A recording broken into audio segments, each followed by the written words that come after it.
పీచుపల్లి గ్రామాభివృద్ధికి 10 లక్షల నిధులు కేటాయిస్తారని ప్రకటించారు కేంద్ర మంత్రి బండి సంజయ్. కరీంనగర్ జిల్లా గన్నేరువరం మండలం పీచుపల్లి సర్పంచ్ ఏకగ్రీవమైంది. సర్పంచ్గా సామా రాజిరెడ్డి ఏకగ్రీవంగా ఎన్నికయ్యారు. కేంద్ర మంత్రి బండి సంజయ్ సామా రాజిరెడ్డిని బలపరిచారు. రెండవ విడత గడువు ముగిసే సమయానికి సామా రాజిరెడ్డి ఒక్కరే నామినేషన్ వేశారు. గ్రామ పంచాయతీలను ఏకగ్రీవం చేస్తే గ్రామాల అభివృద్ధి నిధులు తెస్తారని హామీ ఇచ్చారు బండి సంజయ్.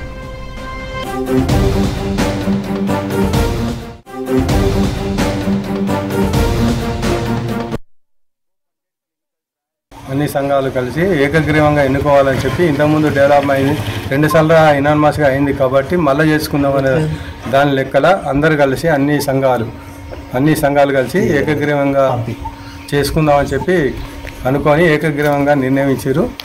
గ్రామ ప్రజలందరూ శుభాకాంక్షలు చెప్తున్నాం, ధన్యవాదాలు.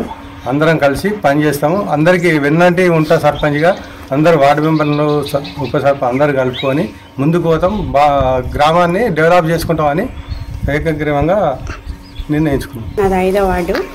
నేను ఏకగ్రీవంగా ఎన్నుకున్నందుకు నేను అందరికీ నా చేతనైనా చేస్తాను. నాకు